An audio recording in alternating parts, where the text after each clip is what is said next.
আসসালামু আলাইকুম, ঈদ মোবারক। সবাই কেমন আছেন? আলহামদুলিল্লাহ, আমরা তো অনেক ভালো আছি। তো আজকে আমার এক বান্ধবীর বাসায় যাবো। ঢাকা থেকে এক বান্ধবী আসছে, সবাই মিলে আজকে দেখা করব। তাহলে চলুন যাওয়া যাক। কোন বান্ধবী আসছে আর কোন বান্ধবীর বাসায় যাব, তাহলে চলুন বের হয়ে পড়ি। তো আমি এখন রিক্সায় উঠে গেছি, আর আমার একটা কাজ আছে, আমি আগে একটু মার্কেটে যাব, সেখান থেকে কাজ শেষ করে তারপরে বান্ধবীর বাসায় যাব। কোন বান্ধবীর বাসায় যাব দেখতে হলে ভিডিওটির পাশে থাকতে হবে, লাইক কমেন্ট শেয়ার করতে হবে। তাহলে চলুন যাওয়া যাক। তো এখন আমি আগে মার্কেটে চলে যাইতেছি, তারপরে কাজ সেরে বান্ধবীর বাসায় চলে আসলাম। তো এসে দেখি নার্গিস, তানজিনা তারা অলরেডি চলে আসছে। আর না, তানজিনা ঢাকা থেকে আসছে, আর সেই জন্য আজকে দেখা করতে চলে আসছি পল্লবীর বাসায়। আর অনেক মাস যাবতীয় আমাদের দেখা হয় না, সেই জন্য তানজিনার আমরা সবাই মিলে পল্লবীর বাসায় চলে আসছি। কারণ পল্লবী বের হতে পারে না, পল্লবীর আব্বা আম্মা অসুস্থ থাকে, সেজন্য তার বের হওয়াটা আসলে অনেক কষ্টের। এই যে তাদের ভিডিওর সাথে আমি নিজেকে একটু ক্যামেরাবন্দি করে নিলাম। তারপরে বসে এখানে আমরা বান্ধবীরা মিলে আড্ডা দিতেছি।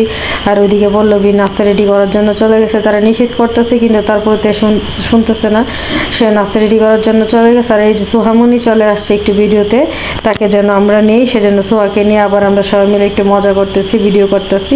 আর এখানে যে দেখেন কত আয়োজন করছে পল্লবী, ফল, সিঙ্গারা, বিস্কিট, কেক, চা, তারপরে ঝালমুড়ি, অনেক কিছু আয়োজন করছে। আর প্রতিটা খাবারই অনেক মজার ছিল। আর আজকে আমরা আসলেই সবাই খুব মজা করে খেলাম।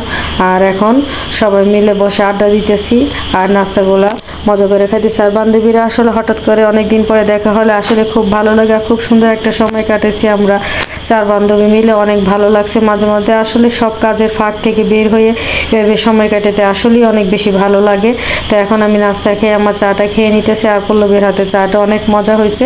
তো চা খেয়ে আমরা আবার প্ল্যানিং করতেছি নার্গিসের আরেক বান্ধবীর বাসায় যাব, প্লাস তানজিনার আত্মীয়র বাসা। তো এই যে দেখেন বাসাটা খুব সুন্দর করে ডেকোরেশন করা। তো এখন সিঁড়ি দিয়ে আমরা উঠে যাইতেছি। আর এই বান্ধবীর সাথে নার্গিসের নাকি অনেক দিন পরে দেখা হয়েছে, আর নার্গিসের নাকি খুবই ক্লোজ ফ্রেন্ড। আর এই যে দেখেন বাসায় খুব সুন্দর একটা বিড়াল, তাকে সোহামনি হাত দেওয়ার পর সে সাথে সাথে শুয়ে গেছে। তাকে নাকি আদর করতে হয়, সে নাকি এই জন্য শুয়ে গেছে। তো সোহামনি তাকে অনেক আদর করতেছে। আর এখানে এখন আমি আর তানজিনা বসে আছি অসহায় বেচারির মতন, কারণ নার্গিসের বান্ধবীর সাথে অনেক কথা বলতেছে। তো আমরা দুজন একটু ভিডিও শ্যুট করতেছি। আর এখানে মিষ্টি দুই রকমের এনে দিছে, কিন্তু আমরা ওই বাসায় এত নাস্তা খাইছি যে আমাদের পেটে একটুও জায়গা নেই, আমরা কেউই কিছু খাই নাই। তো এখানে জাস্ট নার্গিসের জন্য আসা, তানজিনের জন্য আসা, একটু দেখা করে তারপরে আমরা সবাই মিলে নিচে নেমে গেছি, এখন চলে যাব। তো আজকের ভিডিওটা এতটুকু। যদি ভালো লেগে থাকে সবাই অবশ্যই লাইক কমেন্ট শেয়ার করবেন। আর কে কে ভেবে হুটহাট করে বের হয়ে যান অবশ্যই কমেন্ট করবেন।